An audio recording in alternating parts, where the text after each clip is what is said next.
Traversez le rond-point. Deuxième sortie, D915.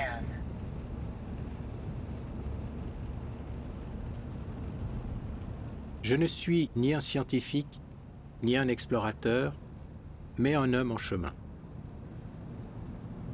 En 2006, un premier voyage en Arctique a ouvert une brèche dans mon expérience du monde, comme si mon histoire avait besoin d'un nouvel espace blanc pour continuer à s'écrire. Depuis ce choc initial, mes lectures sur le peuple inuit ont donné un second souffle à mon sentiment de communion silencieuse avec le Nord. Je dois aux œuvres de Jean Mallory mon désir d'aller à la rencontre de ce peuple.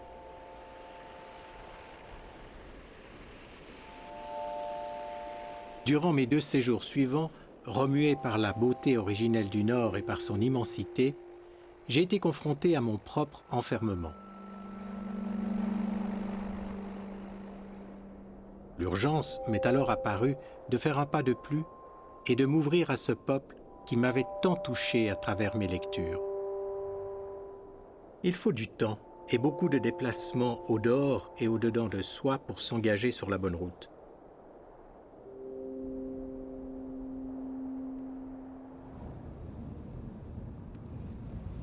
Je repartirai bientôt pour l'Arctique.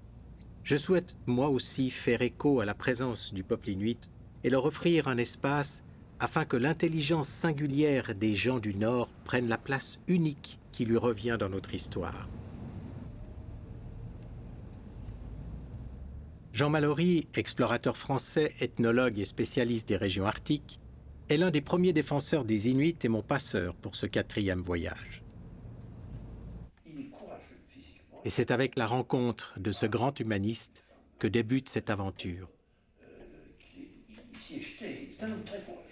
Nous allons nous entretenir des Inuits, c'est 60 ans de ma vie.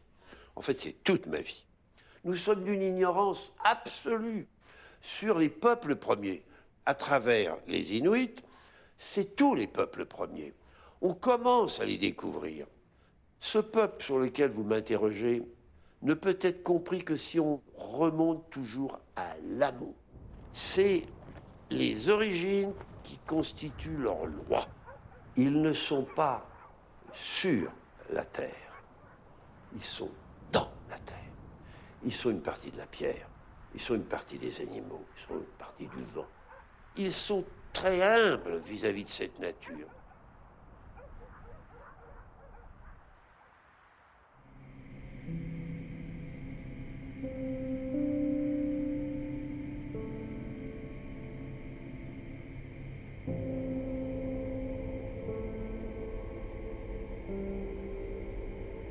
Un très vieux rêve qui se réalise, c'est l'aboutissement des vertiges de l'enfance. C'est peut-être aussi le début de l'accomplissement d'un homme.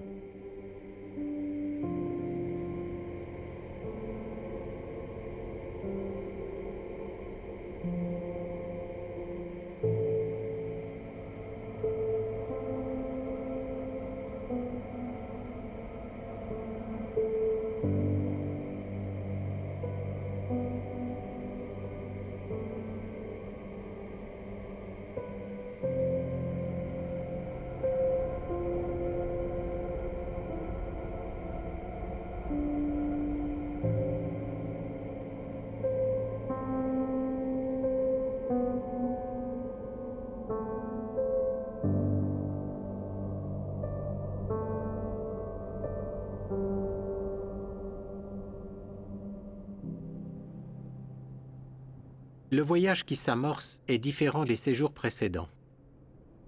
Grâce au film, je pourrais contribuer à donner une voix et un visage à la réalité actuelle des Inuits.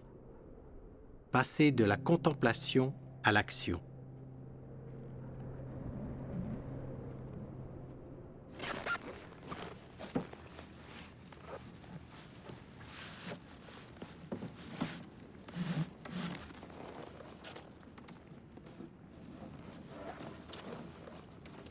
Do you go for a long time? Do you go for a long I'm gonna time? come back tomorrow. Ah, tomorrow. Yeah. Tomorrow. And what are you doing during the weekend? Fishing? Fishing, Fishing. And perhaps hunting? looking for polar bear while they're fishing. Mm-hmm.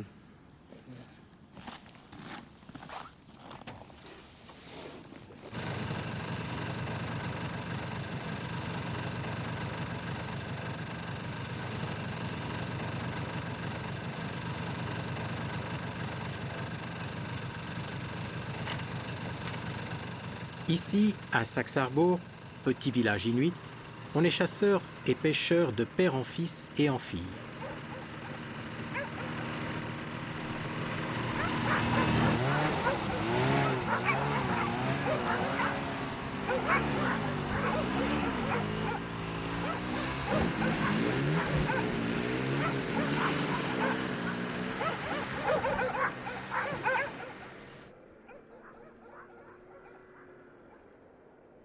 Saxe-Harbour est au cœur du cercle arctique sur l'île de Banks, située dans la mer de Beaufort.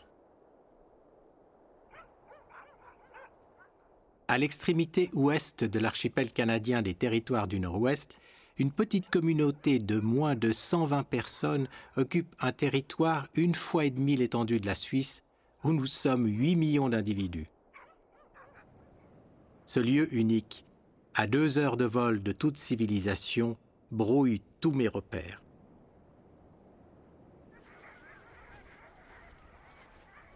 When we were growing up, we lived off the land. We never had any electricity, no phones. We used to have planes once a month, and just to bring the staples here.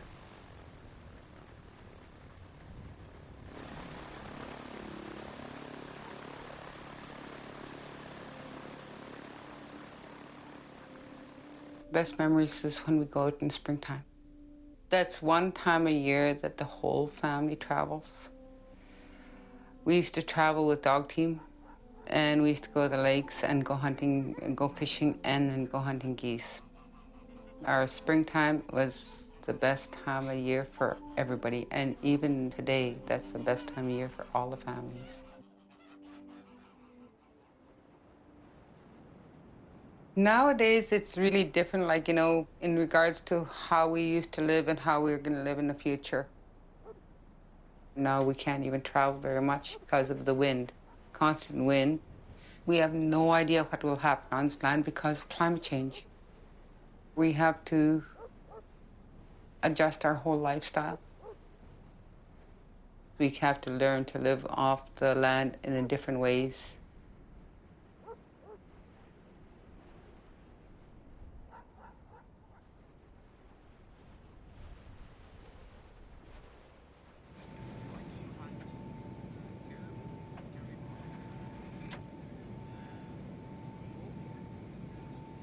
Tiens, mais c'est Nelly Cornuiller.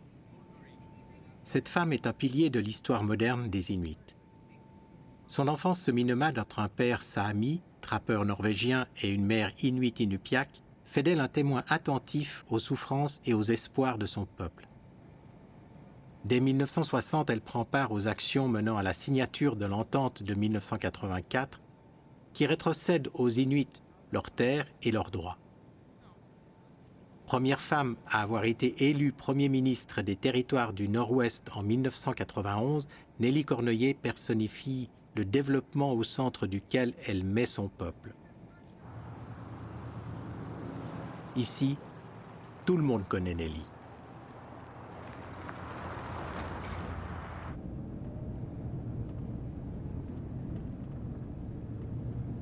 In trying to look at the effect of change and adaptation to change, this has been going on for 1800s during the whaling days, and what type of adaptation that we would have to embark on to survive.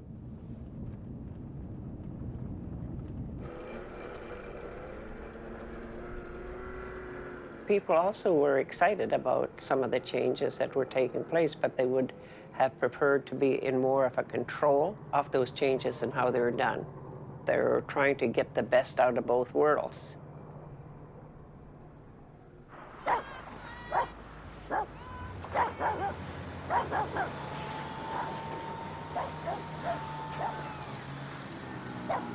Oh, yes, but I am not sure.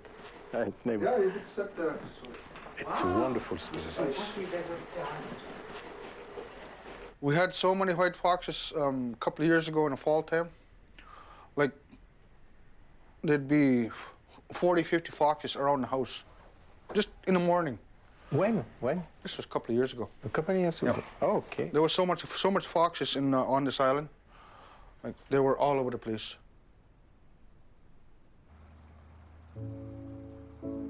Sachs Harbor is a very unique place. It's out of the way, you know, and at the beginning families went up there on their own. It was not a government-funded program. It was a trapping community to look for new harvesting grounds. They were amazing people. They all had their own schooners, and a lot of us who lived in the Delta, when they came into town in the summertime, we were all in awe of them, you know, because they were rich and they were well-organized people, you know, and they would run 200-mile fox lines, and, you know, and that was not a hardship for them. And they worked hard, and there was no facilities. They made that. And then later on, government went in to create more nicer living condition.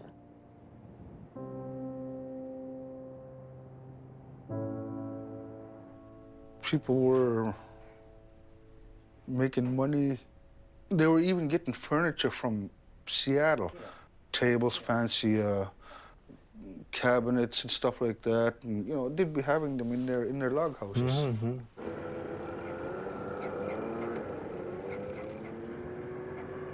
It gives me hope to know right now the hunters are hunting the polar bears.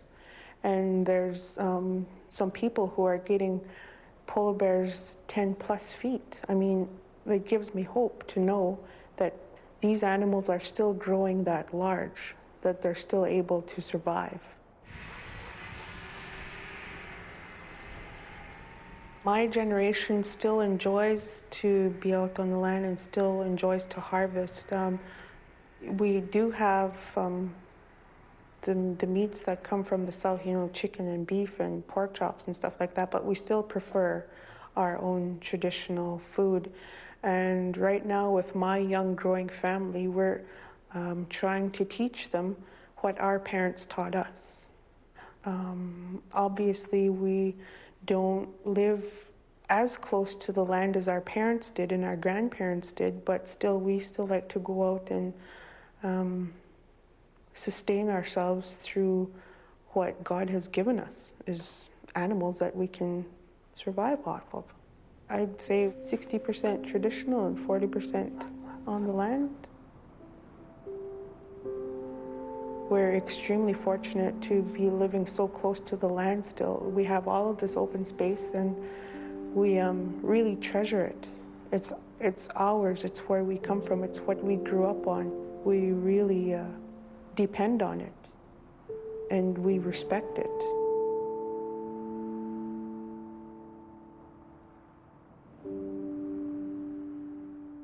Ici, on sent le silence. Leur silence. Celui des animaux, celui de la terre. Le silence n'est pas le contraire de la parole, ni son ombre, mais plutôt sa lumière. Si nous ne respectons pas le don de leur silence, saurons-nous faire vibrer leurs paroles au cœur de notre monde?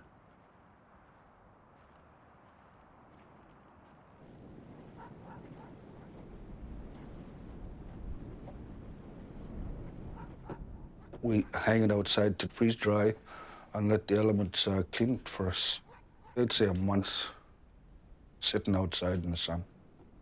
Well, that bear I got maybe about a mile and a half from the harbor because of lack of ice. And they're just traveling the coast. I got this polar bear hide is to try to make extra money to support my family. Once it's dried, I'll either have a buyer or find a buyer on my own or send it to an auction. Well, from that bear, it's about an 8.5-foot bear, so I'm hoping to get at least $4,000, $4,500 for that hide. Up here, it's so harsh environment, you know, you need these animals to survive because we don't have anything else. So we respect this animal for giving his life to us. We do that to all animals.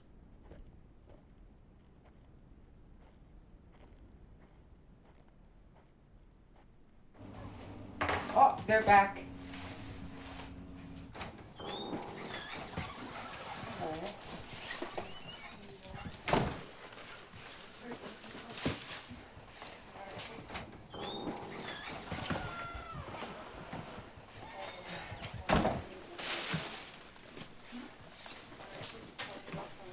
Oh. My husband, John Keogh, he's traveled all over the world. He's went to Africa, Iceland, Russia, United States, a few other places in regards to the impacts of the changing climate on us natives. I caught you some fish. I like hunting, you know, I live off the land. About 80% of my food is off the land.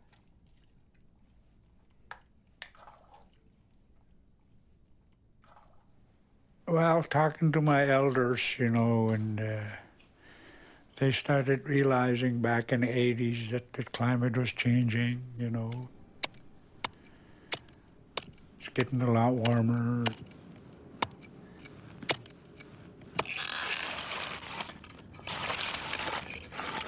The real first observation, I think, was in '92 when the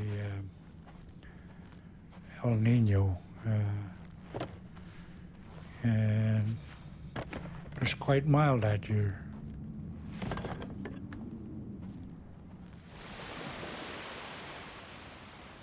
But now it's the permafrost that's coming down,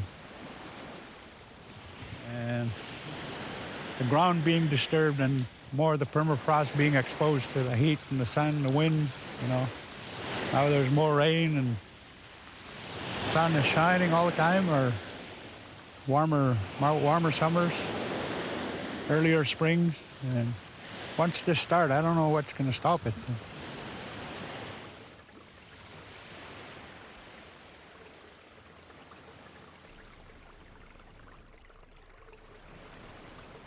Climate change is going to affect everything. It's going to affect your ecosystem. It's going to affect your animals. It's going to affect the way you live. It's going to affect the land, the water.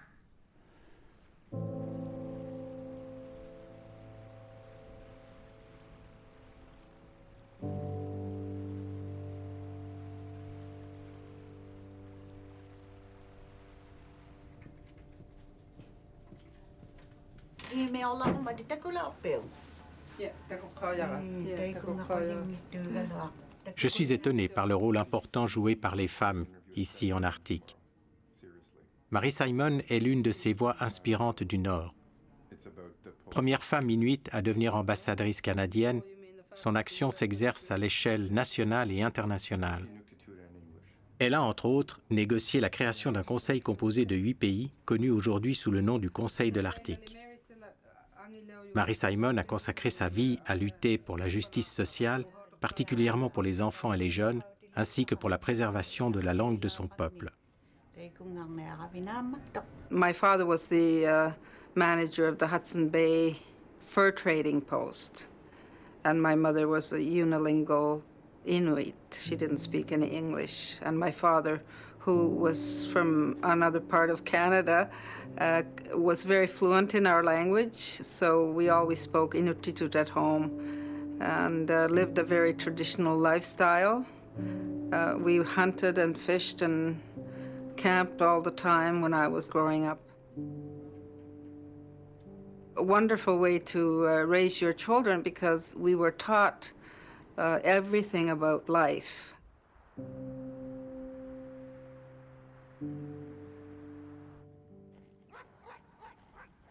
The women here in the community took a big role in keeping the community together. That's how I saw it anyway. They were the ones that were always on the councils, in the gatherings. They were the ones that always spoke up. We learned that we had to be role models and leaders in our community in order to get anywhere, to make sure that our children grow up to be safe and have the education. That's one thing that they all, like a lot of parents tell them, is that they want the education for our children. I really love Sachs Harbor, and I really wanted to see what I can do for my people. So I teach Inuvialuktun as a second language. Our children love it. I mean, it comes natural to them. Now with newer generations coming around, they have a newfound desire to wanting to learn it. I want my language to stay alive. I don't ever want to see it die, because that's a part of our identity. If our language dies, then that means a part of us die. I believe that if we can document it enough and have it spoken more and more and learn more about it, then it'll stay alive.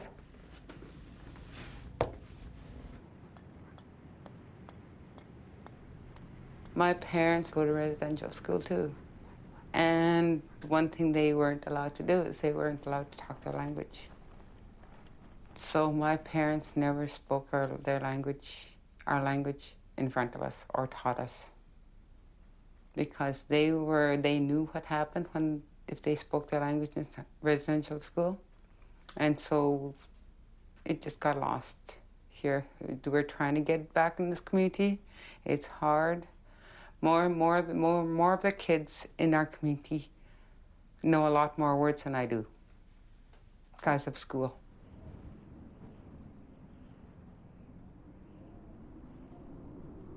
I have a white man tongue. It's hard to loosen my tongue like anywhere like this. For me, language is so important too, because it tells you who you are. It makes you who you are.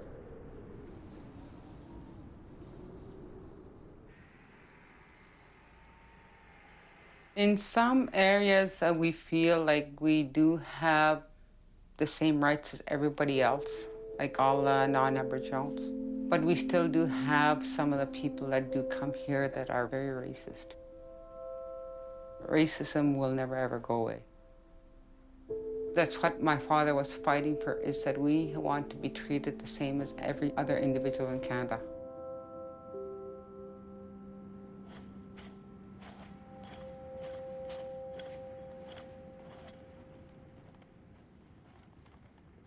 We are not First Nations people. We don't operate under the treaty. So therefore, many of the things that go to the status Indian people are very helpful to them.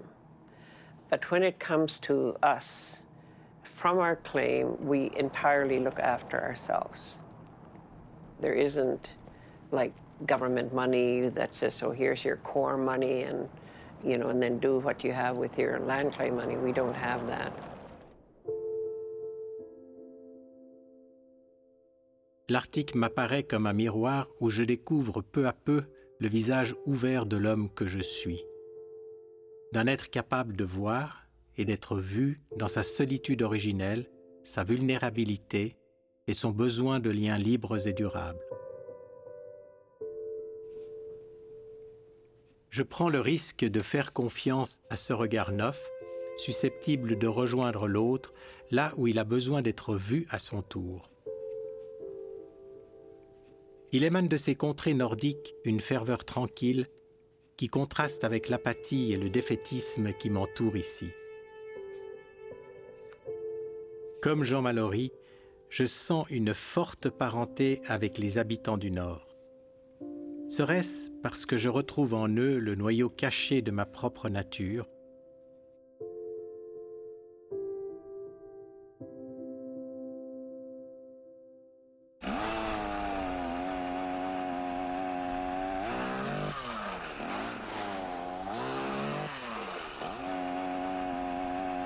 For the past 10 years, I think ice has been getting a lot thinner. And it does affect us in many ways, like it makes it a lot harder for hunting.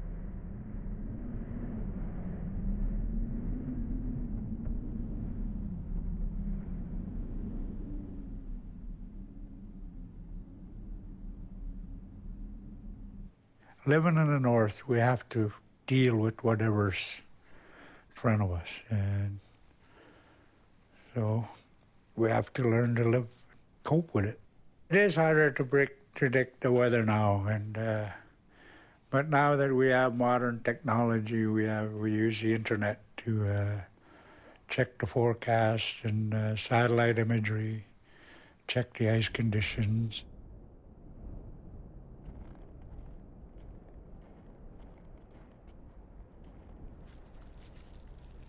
I think we're on beyond the point of no return. It's not just going to affect the north, it's going to affect the whole globe, you know, or the rest of the earth. It's going to be a big challenge.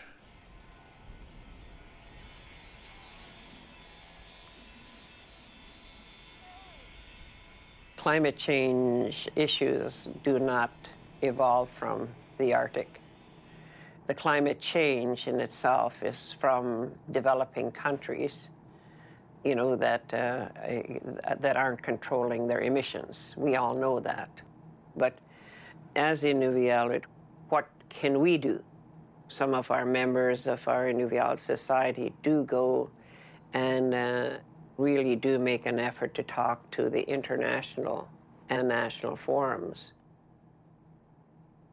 They do really make an effort to go and give the message, you know, that if there is a need for reversing what's happening today in climate change, they have to go to the right places to do it, and it's not here. It's not fair for the government of Canada or any other agency to ban the use of polar bears because of climate change, because what good is that going to do? Because that's not going to stop climate change.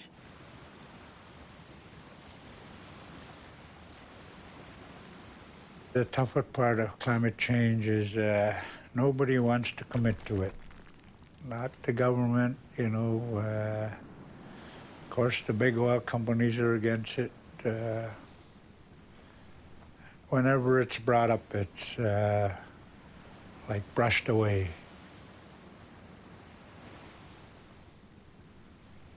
Canada should have been one of the leaders on climate change, and we haven't heard nothing or seen nothing of it. It's a hot topic, you know. No one really wants to deal with it.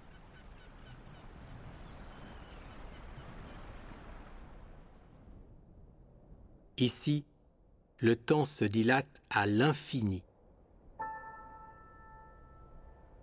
Les Inuits sont familiers avec ce sentiment d'unité originelle où temps et espace sont intimement liés.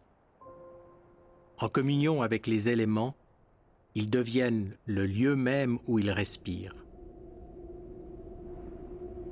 Avec les changements climatiques et l'ouverture du passage du Nord-Ouest, l'espace se fragmente autour d'eux.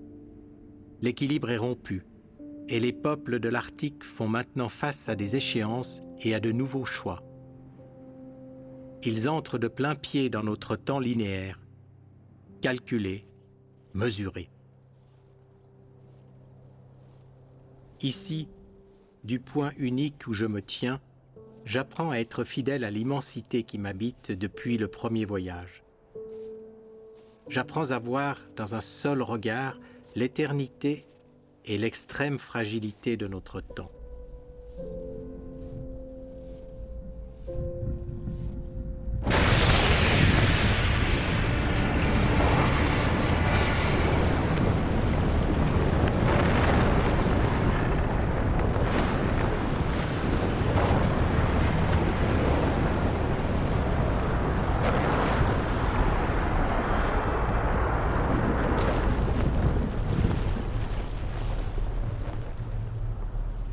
I've thought about the passage opening, and the things that come to my mind are different countries at war because of that place. And the rest of Canada just needs to know that we're up here and we do exist and we do live on the island and we do need protection. Au début du XXe siècle, plusieurs communautés inuites sont déplacées par le gouvernement canadien vers des territoires isolés aux confins de l'Arctique. La ténacité de ces peuples nordiques à relever les défis d'une terre inhospitalière contribue depuis ce temps à consolider la souveraineté du Canada dans cette région.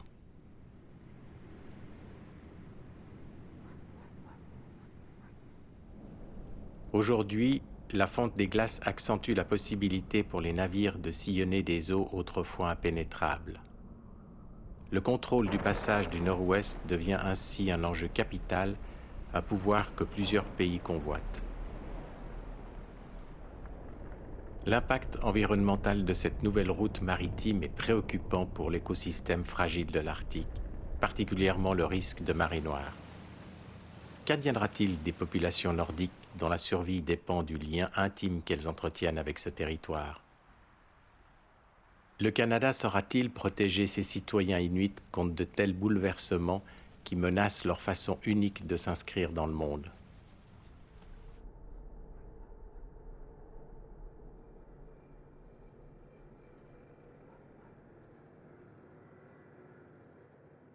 There are human beings up here.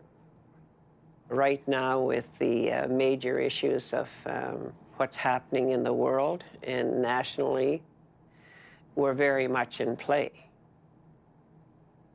But we don't suffer under any illusion that anyone is really thinking about the people up here.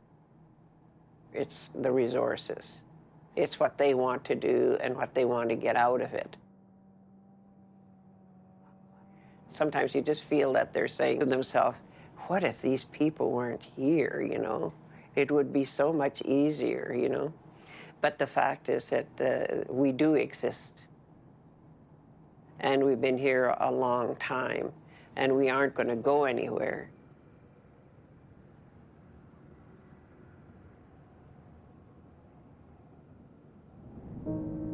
Les Inuits, en refusant de trahir leur identité profonde et d'abandonner leurs rêves, leurs terres et leurs droits aux hommes d'affaires de ce monde, sont en quelque sorte les pionniers d'un ordre nouveau. Les multinationales sont forcées de s'asseoir avec eux pour discuter et clarifier les enjeux complexes de leurs projets de développement. Face aux grands bouleversements, n'avons-nous pas l'obligation commune de nous écouter et de nous entendre?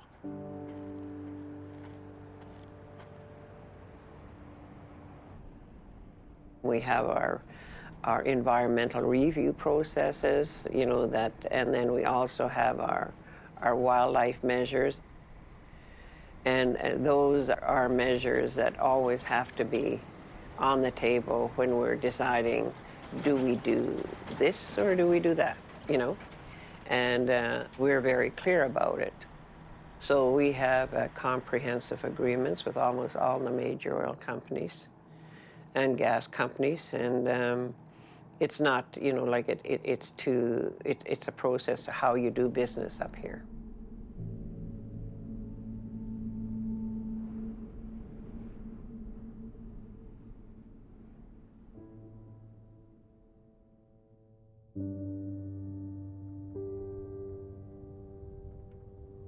The discussion going on right now about you know, the high level of resource development that could take place in the high Arctic brings a big question about what role are we playing in all of this, because even if we weren't involved, they would probably proceed. So the question becomes, how do we get involved and influence some of the development that takes place, not only for to make money. That's not the biggest concern. The biggest concern is work in partnership with developers so that we bring back something to our communities. Like, I'd like to set up an education fund as part of any agreement that takes place, because we need money for education. So these are some of the things that I think can help balance how we benefit from the development.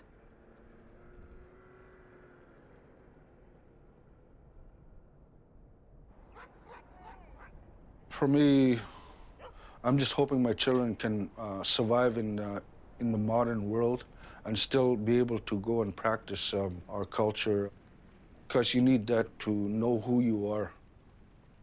If you don't practice your culture, for me, I believe you're lost. You're not a complete Southerner. You're not a real Eskimo, so you're stuck in between. I shouldn't say Eskimo, it's Inuvialuq.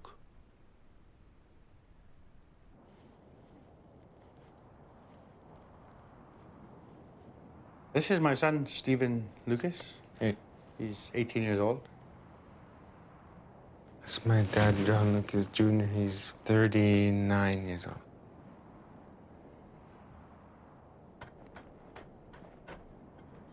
Back in the day, they had it hard because they had to dog team around and, you know, ride like 13 hours a day on a dog sled, set traps for a living and meat. Nowadays, we got a snow machine. Sax Harbor taught me a lot of stuff in politics, a lot of hunting on the land, surviving, safety, work, taught me how to work, and taught me how to live.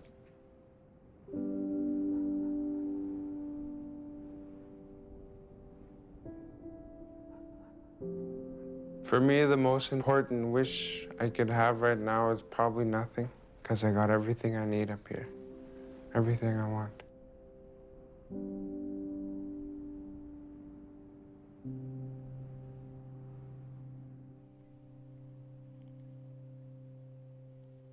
J'aime me rappeler ce moment d'intimité entre Stephen et son père John Lucas, emmitouflés côte à côte dans le grand froid.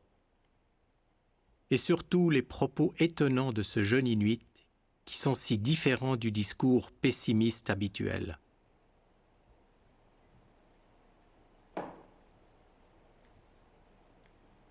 Les liens intergénérationnels qui se tissent à Sax Harbor, la présence patiente de la nature et le désir de transmettre et d'accueillir le savoir ancestral inspirent des réponses novatrices aux changements inévitables. Malheureusement, pour un grand nombre de jeunes Inuits des autres communautés, ce pouvoir de rêver et d'agir demeure fragile. Sax Harbor, they've really worked hard to become a healthy community. And it may not be necessarily the exception, but it's probably in the top 10.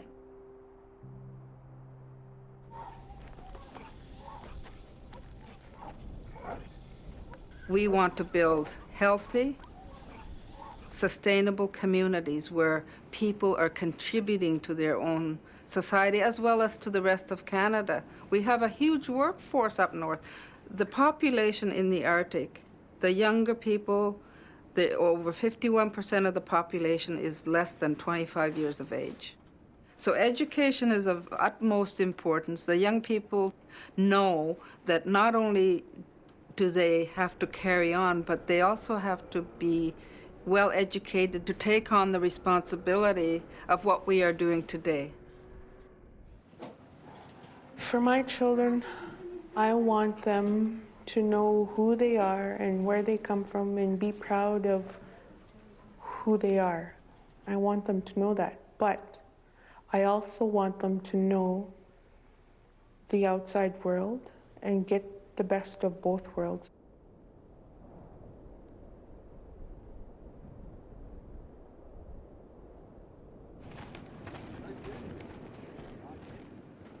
John Lucas est un bel exemple de l'alliance entre le rêve des ancêtres et les aspirations de la modernité. They have a computer on a boat and they have a Il forme avec son père l'un des meilleurs tandems de chasseurs d'ours polaires au monde et gère tout aussi bien les affaires de la communauté qu'un important parc de l'Arctique. Ólafsvík National Park was established to preserve wildlife and protect the specific area from development. Well, the park is important for a lot of the research. We have lemming monitoring projects, we have permafrost monitoring, and snow depth measurements. So the park is very important to the community of Sachs Harbor. So we have a lot of consultation with local members, the government, environmental natural resources, and fisheries. It's very important for the government to get feedback from local like traditional knowledge and different projects.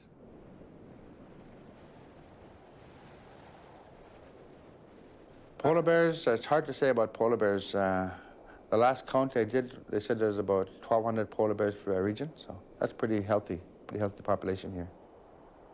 For Sachs Harbor, we have a quota of 28 polar bears we can harvest each year. And this year will be pretty close to it. I think we got about 10 take left, so we never filled our quota for the last 25, 30 years. Like, we had a very successful year this year, so everybody's happy getting polar bears. There's no quota for wolves and no quota for foxes, but they both have seasonal dates. There's 36,000 muskox on the island, with plus or minus 4,000. For muskox, we can take 10,000, but annually we take 100 to 300 muskox a year, I think, from the community. That's a pretty good number. And there's about 1,250 pairy caribou. Early 1980s, the caribou population was 12,000, so you do the math, like the muskox increase and the pairy caribou decrease. Hopefully people will learn how to treat the environment better, like be more environmentally friendly.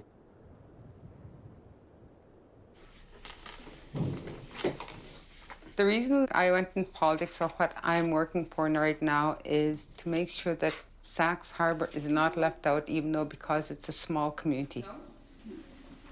I need your signature. We want equal share of what we are entitled to. We all want to fight for our land and to make sure that it is there and safe and healthy for generations, for future use, for our children and grandchildren and great-grandchildren.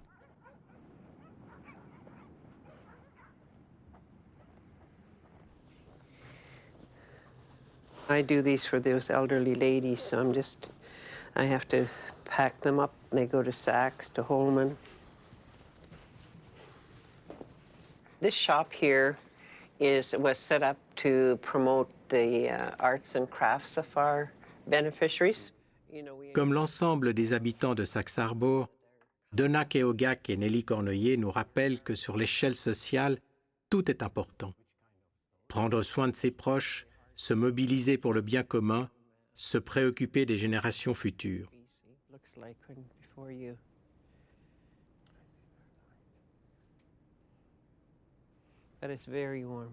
Ici, les petits gestes côtoient les visions d'avenir.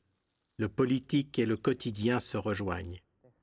There is no markup on any of the products that are here. We bring them in, and exactly what we pay for them is what they're sold for.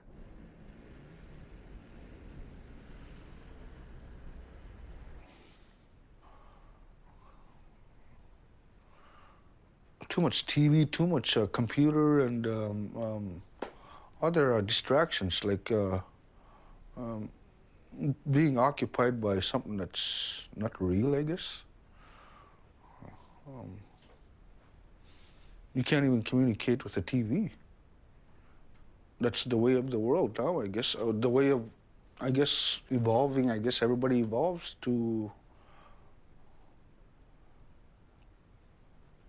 for reasons I don't understand.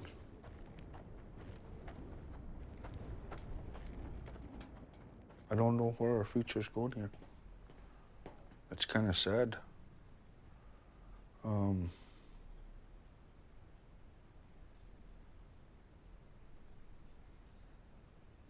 just hoping we all can work together.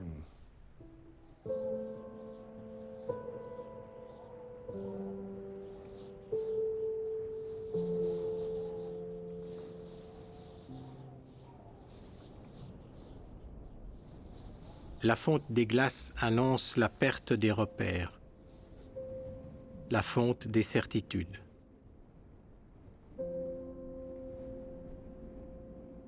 Laurence Amos résiste à la fin d'un monde. Il songe peut-être à ce qu'il croit essentiel de protéger, le cycle des saisons, la langue, la vie immédiate et ses nécessités, le silence.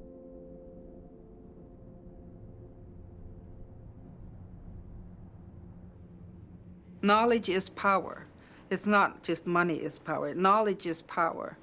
And for me, the transfer of knowledge from our own people back to our own people is a very real strength that I think we should build upon. The concept is to work with the regions, and we help support their endeavors, their initiatives. So that Inuit become involved in research rather than being researched. Because years ago, the pattern was that the researchers and the professors would come into the Arctic and they would research the people, right? So we've tried to switch that around, and we're working on it. So what we're trying to do is that we're trying to set up our own system so that we start to involve Inuit, young Inuit people, to do research and work with researchers from the South so that there's a partnership, that not only should the scientific knowledge be taken into account, but it should also, the community and traditional knowledge or Inuit knowledge should also be taken into account.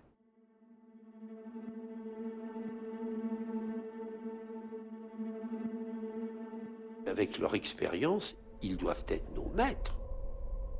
C'est toute une révolution spirituelle.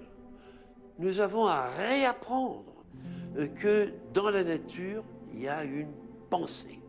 Il y a tout un ordre. En fait, la nature est divine. Donc, l'histoire de ce peuple premier qui entre avec difficulté dans le monde moderne est une histoire d'un peuple qui doit nous conduire, il doit nous faire réfléchir. Les espaces blancs, c'est probablement les derniers espaces vierges de notre planète où nous avons à prouver que nous sommes capables de faire ce qu'on appelle le développement durable.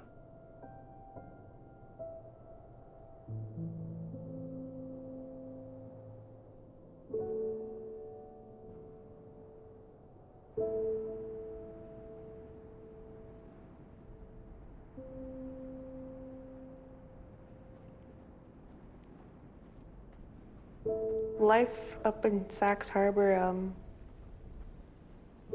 is like life no other.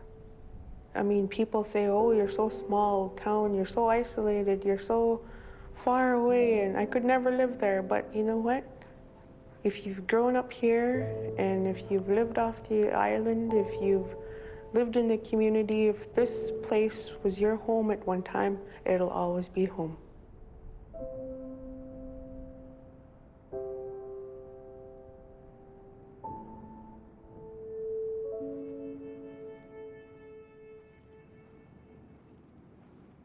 La vie oscille entre les extrêmes qui se reflètent dans le monde. Sur le chemin qui s'ouvre à nous, saurons-nous avancer côte à côte, d'un pas lent et plus léger, portés par le souffle de l'Arctique?